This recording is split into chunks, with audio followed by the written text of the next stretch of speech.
Bonjour les élèves, aujourd'hui on va traiter la séquence 10 sur les molécules organiques. Donc, ce qu'on appelle la chimie organique, c'est la chimie du carbone-hydrogène.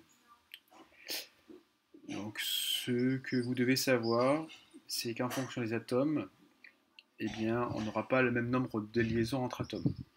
Par exemple, concernant le carbone, sa valence est 4. Ça signifie qu'en fait, il va établir 4 liaisons autour de lui.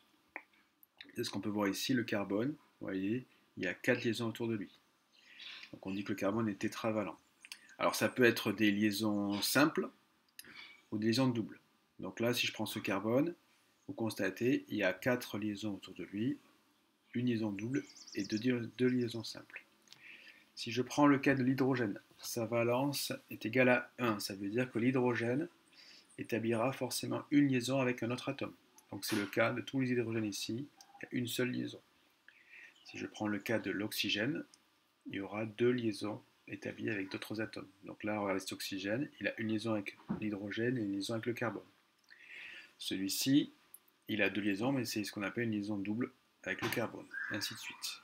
Donc la valence, elle change en fonction des atomes, il faut les connaître. Donc 4 pour le carbone, 1 pour l'hydrogène, 2 pour l'oxygène, 3 pour l'azote, et ensuite pour les éléments, les halogènes, le chlore, le brome, l'iode, etc., c'est 1.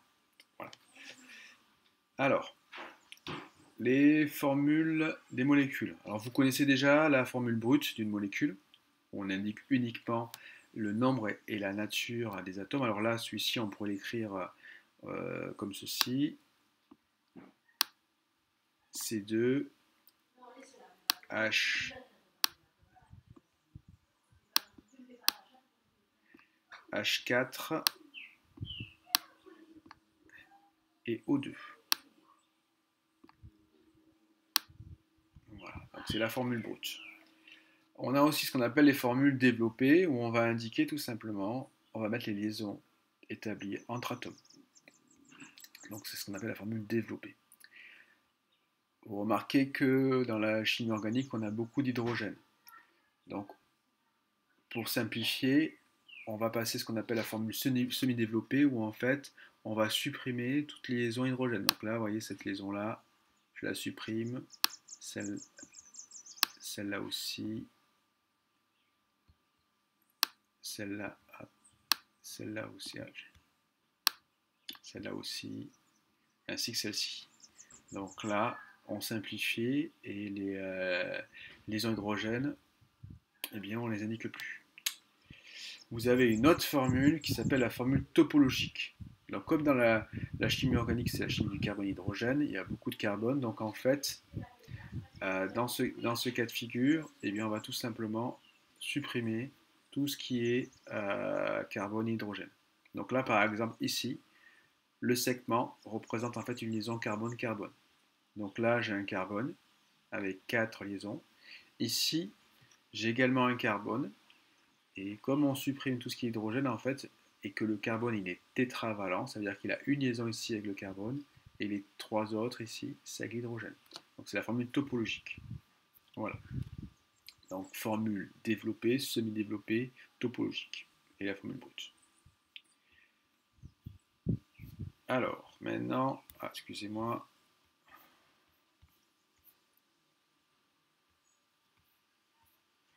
Voilà, on va s'intéresser aux familles de molécules, aux groupes de molécules. Alors, vous avez différentes familles. La famille des alcanes. Vous avez en fait que c'est constitué que de carbone-hydrogène avec que des liaisons simples. La famille des alcènes, c'est lorsque vous avez une liaison double entre le carbone et le carbone. Ensuite, la famille des alcools. Alors, vous avez vu l'année dernière les groupes caractéristiques. Donc, le groupe caractéristique hydroxyle, c'est tout simplement lorsque vous avez une liaison OH dans la molécule. Voilà. Ensuite, vous avez le groupe carbonyle. Le groupe carbonyle, c'est lorsque vous avez tout simplement une liaison, double liaison carbone-oxygène, CO ici. C double liaison O. Vous avez la même ici.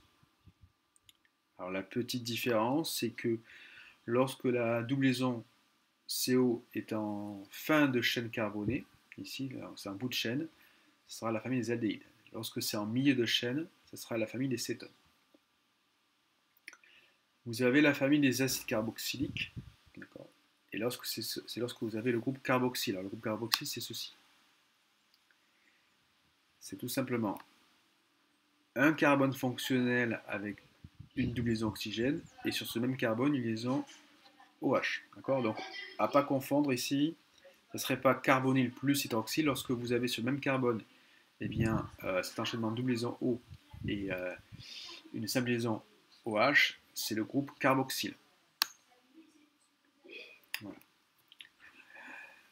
Vous avez maintenant la famille des amines. C'est lorsque vous avez tout simplement ici un groupe avec de l'azote, N.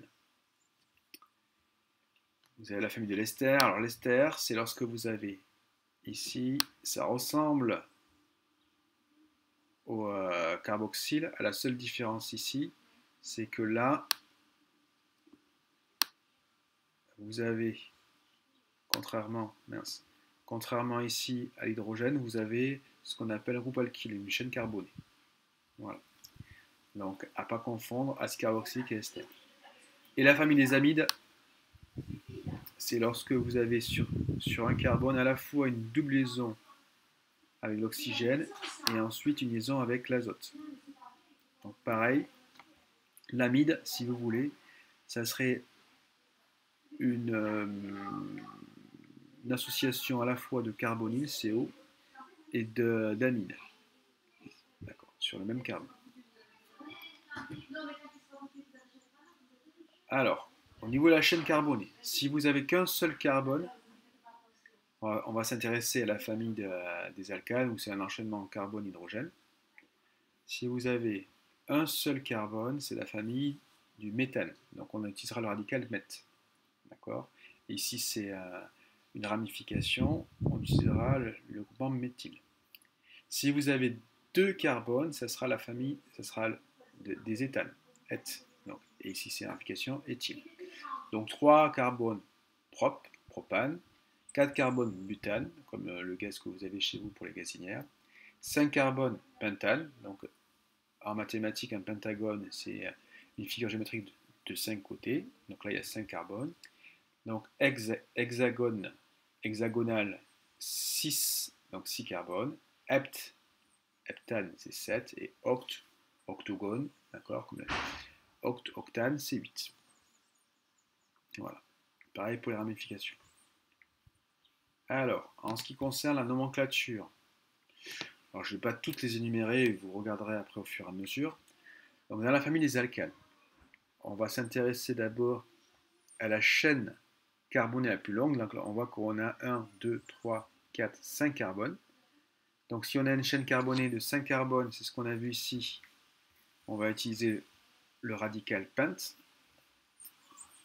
Et pour les alcanes, on va utiliser la terminaison -ane, donc ce sera un pentane. Mais vous constatez ici que,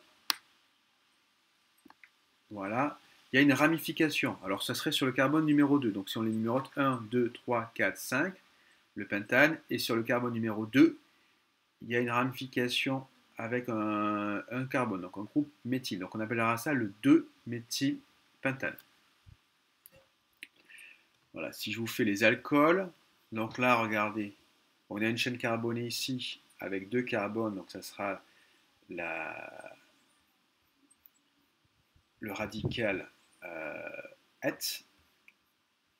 donc et, et ensuite, comme c'est la famille des alcools, on va finir par la terminaison ol, donc ce sera un éthanol ici, éthanol, 2 carbones, éthanol. Donc là, regardez, on a une chaîne carbonée à 5 carbones, donc c'est un dérivé du pentane.